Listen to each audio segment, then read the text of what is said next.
మరి విశాఖపట్నంలో కనక మహాలక్ష్మి అమ్మవారు ఒక చెయ్యి తెగిపోయి ఉంటుంది అమ్మవారికి.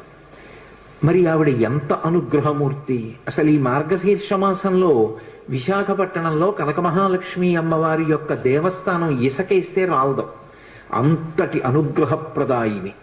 ఆ తల్లి పాదముల దగ్గరికి వెళ్ళి నమస్కరించాలి తప్ప ఆవిడ అనుగ్రహించలేనటువంటి విషయం లేదు.